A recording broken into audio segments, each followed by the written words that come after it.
vexing issue that's facing millions of Indian households: inflation versus wage hikes. And the question is the middle class really fighting a losing battle? India's largest IT firms are deferring their salary hikes. There's a lot of global uncertainty, on the back of which we're seeing this deferring of wage hikes, and the middle class is finding itself grappling. There are rising living costs to contend with, especially in housing, also in food, and we've been covering that. The depreciation of the Indian rupee is also hitting them hard. So what must the Finance Minister, Nirmala Sitharaman, do? What should she prioritize in the upcoming union budget to alleviate some of these pressures on the common man? We've got a strong panel of distinguished guests joining us. Amarpal Chadha is a tax partner at EY India, and he's joining us with insights on potential tax relief and fiscal policies as well. Ramani Dati is the CFO of Teamly Services, and she joins us for the implications of deferred wage hikes and the broader job market. Vijay Sardana also joining us, an expert in agribusinesses. He gets us perspective on food inflation and its impact on household budgets. Let me come to you first, Mr. Sardana. In your reading, how severe is the affordability crisis today among the middle class when it comes to roti, something that you track very closely, but also kapda and makan? To all of you fellow panelists and the viewers. See, around the world, if you look into, the first thing which people invest is that is in your basic nutrition, food and diet.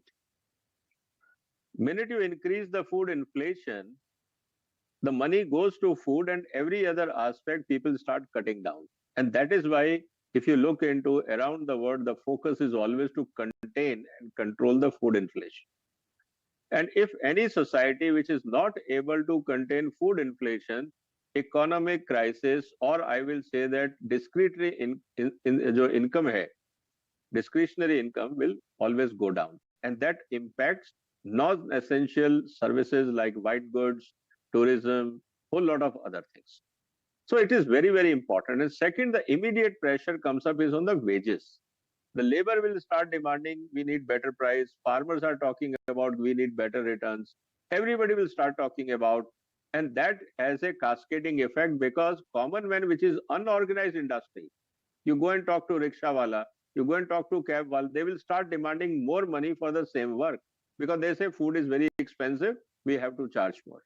So what we have to understand here is that if we are not able to control food economy, it will have both social implication, health implication, economic implication, and it will have its own, side effect on political crisis. Right. So we have to. So there is a cascading effect that you say if you're not able to control food inflation, and I'll ask you in a moment whether we are doing a good enough job to control food inflation. But Amarpal Chadha, you just heard what Vijay Sardana has said.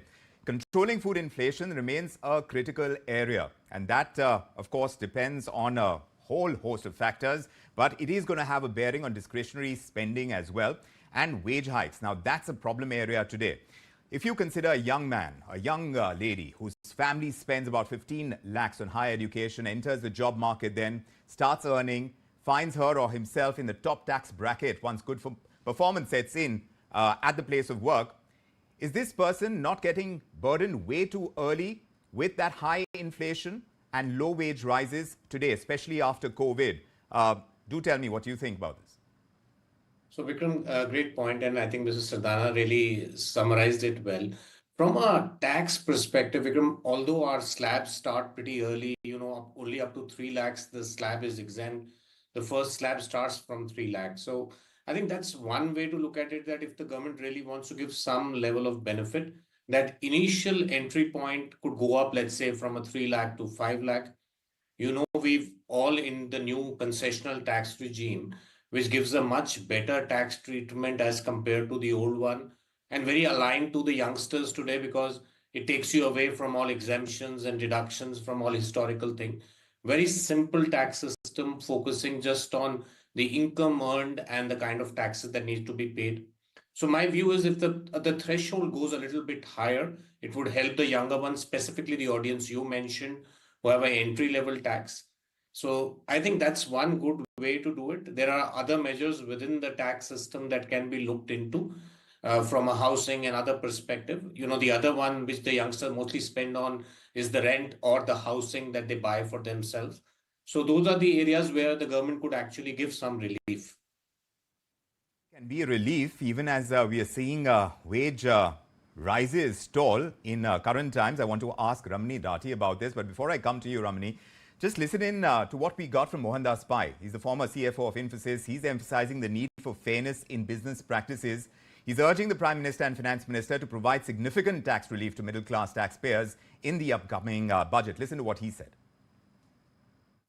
After 13 years, you're paying maybe 15% more. How is it justified? What the CEO paid in 2011? What the CEO paid now? Look at the data.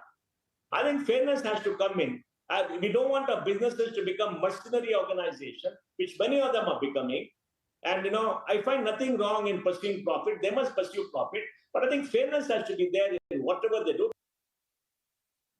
Corporates must push for profits, but it must be doing this in fairness. Ramani Dati, that view coming in from Mohandas Pai, do you agree with it? Also, now with the IT sector delaying some salary hikes because of global uncertainties, that's definitely going to impact job market trends, right? Especially in a sector known for high attrition rates. How do you see that panning out?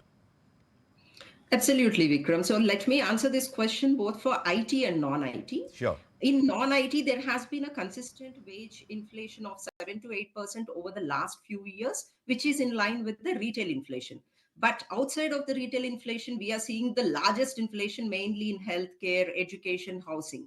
And the 7-8% is not in line with the increase in cost of living these days. And within IT, whatever low inflation that we are talking about is also to some extent the correction that is in line with the unusual salary hikes that we have seen in IT during the COVID time. And last 2 years, they are in very low single digit hikes, which is like 2 to 4%. And we are expecting recovery starting next year within IT. While non-IT may continue at 7-8%, we may see a higher attrition, especially at entry levels. It's already at 30-40%. And one of the biggest complaint from entry-level employees for high attrition is that low salaries and work-life balance. So companies have to do something about these two areas in order to control the attrition at entry levels. Do you think that companies are underestimating the risk of employee dissatisfaction and potential talent drain because of these deferred wage hikes? That's right. You think that's happening? That companies are not really factoring in how dissatisfied employees could react if wage hikes don't keep up with the kind of inflation that we are seeing for one? That's definitely is already on the table, Vikram, and many companies are evaluating the wage hikes because the 7-8% is definitely not keeping the employees satisfied considering the increase in cost of living. And apart from these, the biggest constraint at entry-level jobs is almost 35 to 40% of statutory deductions, especially when an employee's salary is under 25,000. Almost 40% of their CTC goes into statutory deductions, like 24% of PF, 6% of ESIC. These are the biggest confiscations that are happening, like even the employee getting it on the hand salary. Understand the kind of impact that inflation has, and food inflation in particular. Vijay Sardana, you said that this has a cascading effect because if you spend more on food, then everything else takes a backseat. In October last year, we hit 10.87% when it comes to food inflation. For the average household, how much are they actually spending on essentials compared to what they did last year in the current context? And how much are we doing to control our food inflation at this point in time? Is it enough? See, you have to appreciate that, we keep talking about America or developed nations. Take example even of Middle East. They don't produce anything, but food is cheaper even in Dubai, if you look into the comparative salaries. So there is a thumb rule that food cost of the salary or income of a person should not be more than 30% of the income. How much a common man is doing in India? Even that's what I'm saying, that agriculture, especially food management in India, we talk about food security when it comes to production number. But the problem is that we don't have a consumption detail. How much is consumed and at what price and from where it is going and who are the middlemen. Right. Unfortunately, in food inflation, farmers are unhappy because they are not getting the price. On the other hand, consumers are unhappy because they have to pay a hefty price. this whole mismanagement in food system is going to have a very serious political toll. So what we have to understand in this whole appreciation is that government of India, I always say that where is the food security plan of India? Right. I have never seen it. Any state government, one side we say agriculture is state subject, none of the state government has a food, I will say food You've underlined that time and again. Plan. You've underlined that time and again. When it comes to the upcoming budget, you're saying that it is a state subject. But what do you see happening? Because you've seen budgets over a period of time, over the last 10 years. How much are we doing to be able to control price rise in food? I don't see anything except maybe there will be some subsidy for warehousing. There may be some subsidy here and there just to tell people that we are serious. But when it comes to implementation, execution, it makes no sense because one side you give subsidy to create a warehousing, on the other side you bring the stock limits. So private sector is not interested in investing in it. So what we have to look into very, very clearly that there has to be a clarity. That is what I'm repeatedly telling government of India from last 20 years. Where is your food security plan? Yes. You don't know how much potatoes are required. You don't know how much tomatoes are required. Who will produce where? What type of seeds are required? What type of inputs are required? What type of logistic systems are required? Nothing. It is all Ram Bharose. So brass that is tacks, one something that we need to go back to. But Amarpal Chadda, when you talk about these pressures, inflationary pressures, and those keep mounting, there are tax relief measures that the government can at least bring in. What would you suggest just to ease the burden on the middle class right now? What do you think they should be doing? So Vikram, given the government's theme is towards simplification and you started by saying a new act may come more reliefs, I think given the theme, there could be just 2-3 things which the government could actually do to bring impact on the individual. One, like what I mentioned, increase first the threshold limit for taxes. Instead of 3 lakhs, maybe push it to 5. Second, look at the tax rate. The maximum marginal rate, 30%, can it click much later? Can we take the threshold to 30% so that there is more disposable income? And third, which is also the mandate which the government is following, is simplification of the language so that one, there is clear tax position that a taxpayer can take and avoid any litigation which creates a bad experience. So according to me, these 3 things would really help everyone, including the people who require the entry level of a little bit more bandwidth to manage their finances, and to the people who are in the middle income who've started their families and require more disposable income for their children and others. So these are the 3 things, Vikram, which I would go with.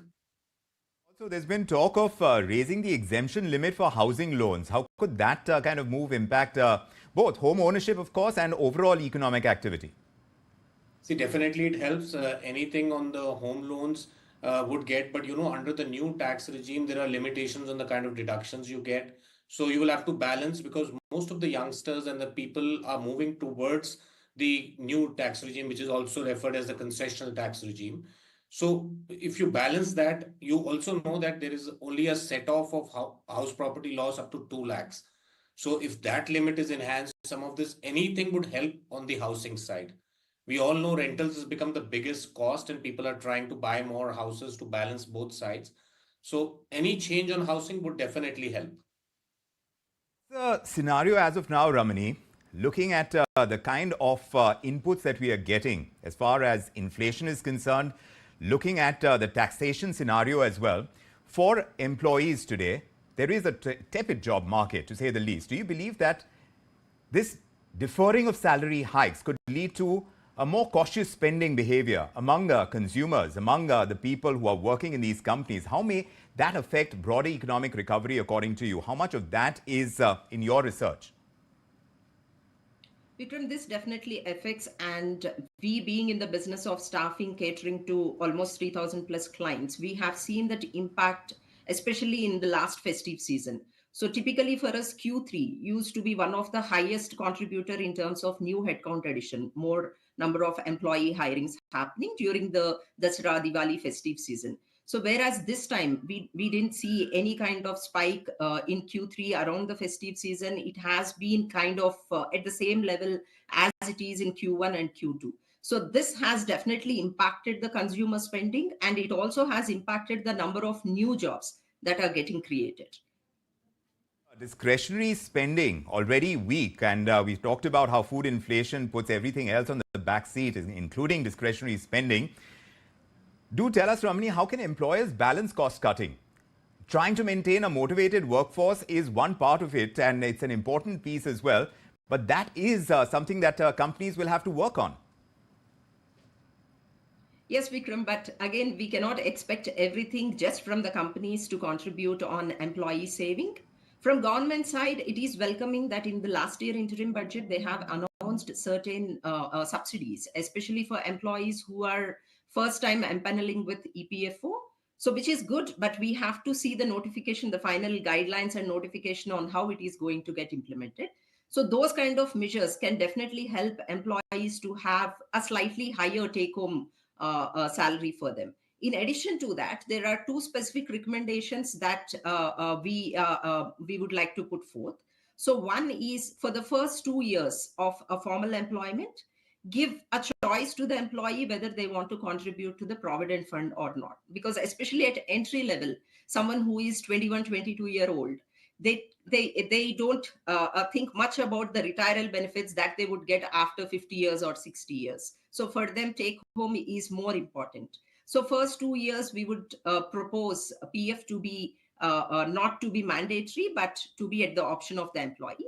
Second is the ESIC contribution, because there is no other insurance in the world where the claim ratio is less than 90%, whereas for ESIC, the claim ratio is less than 40%.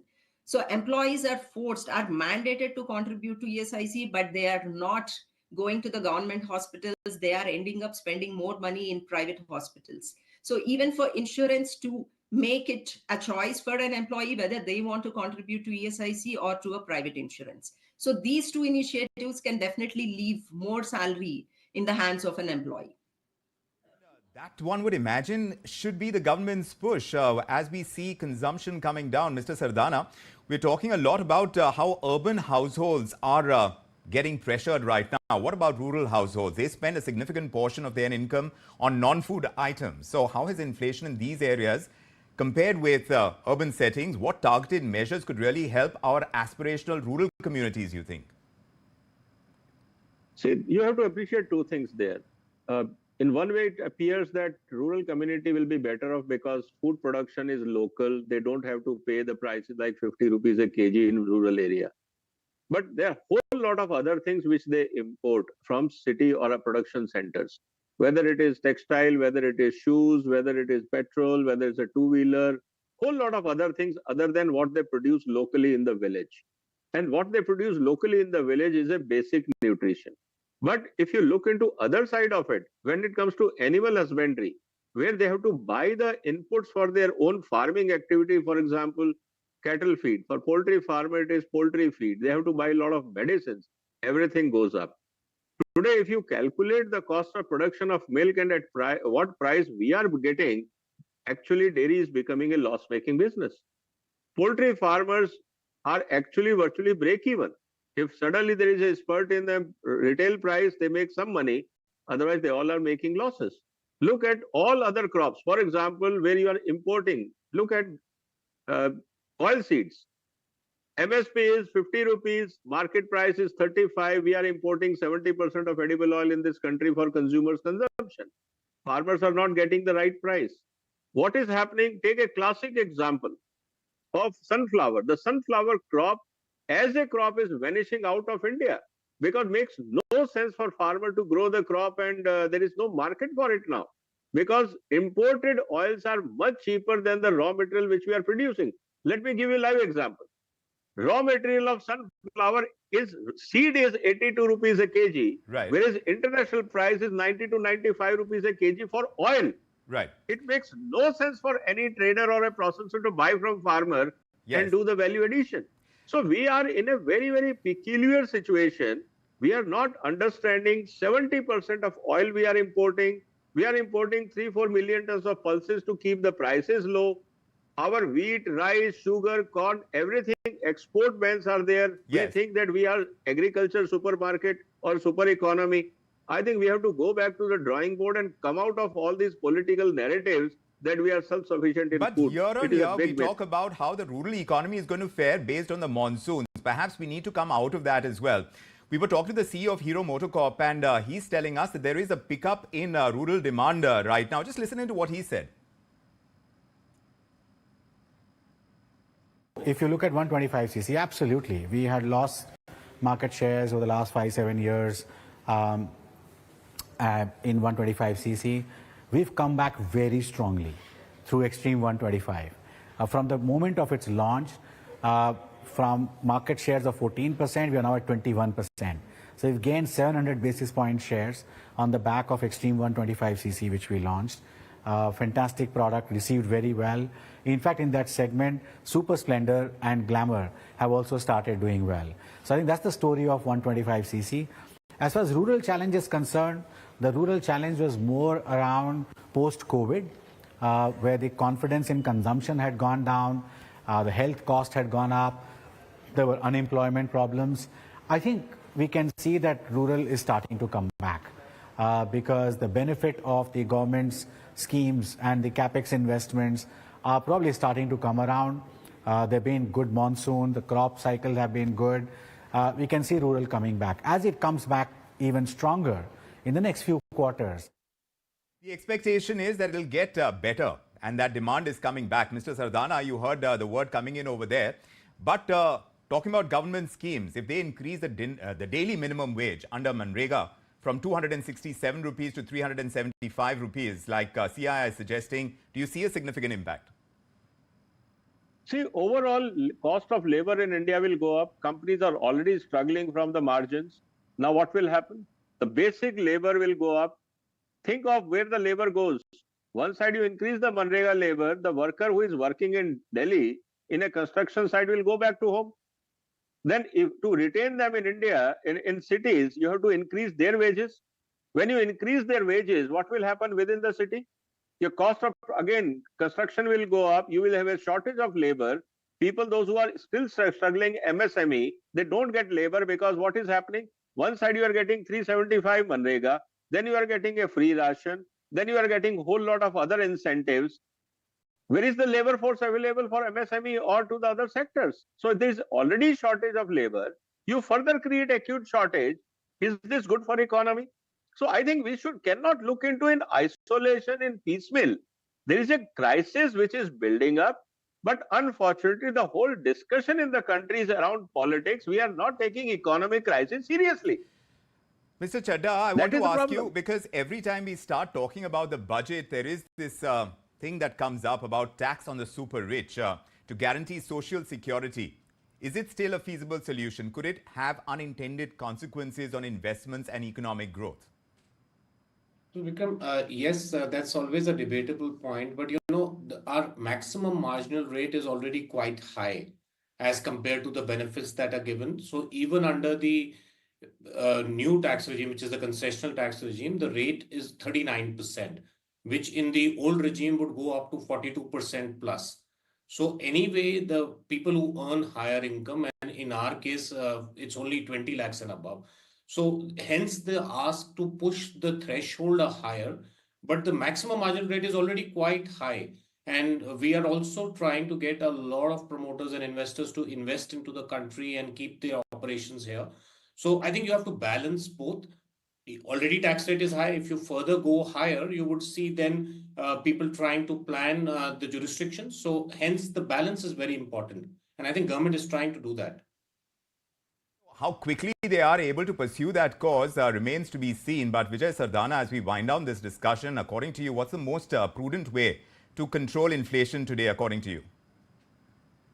Government of India first think of what is the food security plan for the country. That will tell you where are the gaps, what you need. All the agriculture budget which is going for agriculture research are non-productive. All your infrastructure where you are doing it is not delivering what it is to be. Overall, one side you are increasing the food crisis, means basic food prices, then you say go for value addition in processed food. Again, that becomes a reverse activity. I think we have to work at many fronts. But unless there is a plan, we don't know. As an investor, if I want to know whether I should invest in cold storage for meat, or I should store it for potato, or I should go for onion, I don't know. Because there is no plan in the country. So private sector is directionless, government is directionless, state governments are technically bankrupt, they don't have money.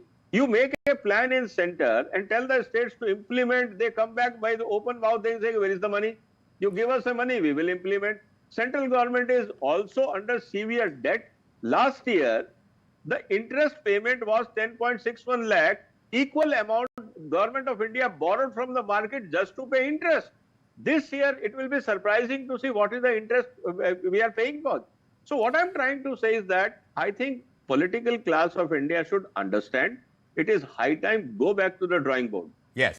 There is no fun in living on legacy which is expired, which is not delivering the desired results.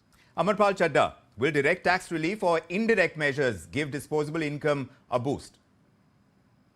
I think both, a combination will always work better. It's very difficult to do only one.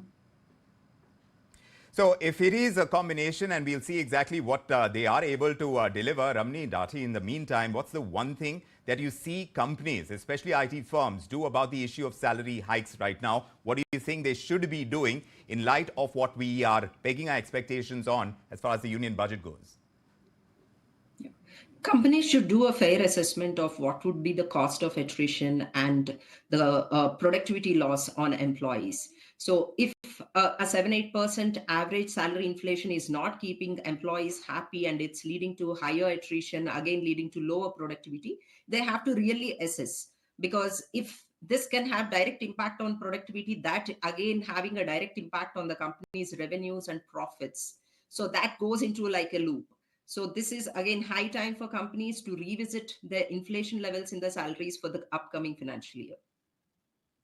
So as we are exploring tonight, the middle class clearly navigating this complex web of economic challenges. There is wage stagnation, there is rising inflation. The union budget, of course, offers a critical chance every year for the government to introduce measures that could provide much needed relief and stability for the middle class. I want to thank our panelists for joining us with their perspective on this. Amarpal Chadda, Ramani Dati and Vijay Sardana, thank you very much for joining us with your insights here on India Tonight. It's time for us